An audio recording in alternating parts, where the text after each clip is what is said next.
Hello friends and welcome to another new lesson. সবাই কেমন আছো?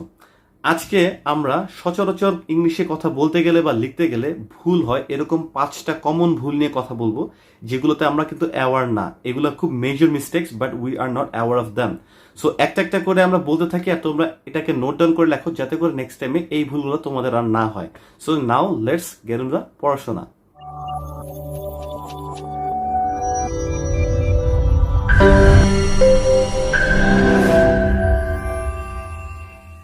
ভুল নাম্বার 1 হচ্ছে রিটার্ন ব্যাক। আমরা কিন্তু সচরাচর কথা বলতে গেলে বলে ফেলি রিটার্ন ব্যাক, যেমন please return back my wallet অথবা return back my phone. Return মানে কোনো কিছু ব্যাক করা। সো রিটার্ন বলে কিন্তু আলটিমেটলি আর ব্যাকটা দরকার হয় না। তো ইনকারেক্ট হচ্ছে রিটার্ন ব্যাক। কারেক্ট সেন্টেন্স হবে please return my phone, please return my wallet. এটা হচ্ছে কারেক্ট হবে। ভুল নাম্বার 2 রিপিট অ্যাগেইন। এটা অহরহ হয়। আমরা কথা বলতে গেলে অনেক সময় বলেই ফেলি যে রিপিট অ্যাগেইন। হ্যাঁ, যে তুমি কি রিপিট অ্যাগেইন এটা করতে পারো, যেমন could you please repeat again the question. এটা কিন্তু রিপিট অ্যাগেইন হবে না, কারণ রিপিট মানে কিন্তু অ্যাগেইন ওই কাজটা করা। সো বলতে হবে could you please repeat the question for me.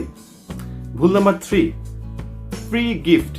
আচ্ছা, গিফটই তো ফ্রি জিনিস না, যেটা আসলে আলটিমেটলি কোনো কিছু দিয়ে আর নেওয়া হয় না, এমনি এমনি আসে। তো এটি তো ফ্রি। তো ফ্রি গিফট আর বলার কিছু নাই। আমরা বলতে পারি যেমন এই টি শার্ট, সো এই this T shirt is a gift from my sister অথবা ফ্রম মাই ফ্রেন্ড। সো আমি যদি এটা বলি this T shirt is a free gift from my sister, তাহলে কিন্তু এটা ভুল হবে। সো ফ্রি গিফট এই ওয়ার্ডটা বলবো না। গিফট অর্থই হচ্ছে কোনো কিছু ফ্রিতে পাওয়া। ওকে। ভুল নাম্বার 4 আনএক্সপেক্টেড সারপ্রাইজ। সারপ্রাইজ মানে হচ্ছে যে কোনো কিছু যেটা আসলে এক্সপেকটেশনে ছিল না, হঠাৎ করে আসছে। আর আনএক্সপেক্টেড মানে অপ্রত্যাশিত, যেটা আসলে আমরা এক্সপেক্ট করিনি বা আশা করিনি। যেমন আমরা এরকম যদি বলি যে হিজ রেজাল্ট, একজনকে পরীক্ষা দিল তো তার রেজাল্ট আসলে আনএক্সপেক্টেড ছিল, এরকম বলি না?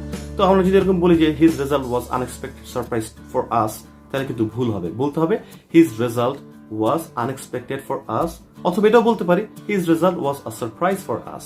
ভুল নাম্বার 5 বেসিক ফান্ডামেন্টাল। সো আমরা কিন্তু কথায় মাঝে মধ্যে বলে ফেলি যে আমাদের কিছু বেসিক ফান্ডামেন্টাল পলিসি আছে অথবা বেসিক ফান্ডামেন্টাল রুলস রেগুলেশনস আছে। এটা কিন্তু ভুল।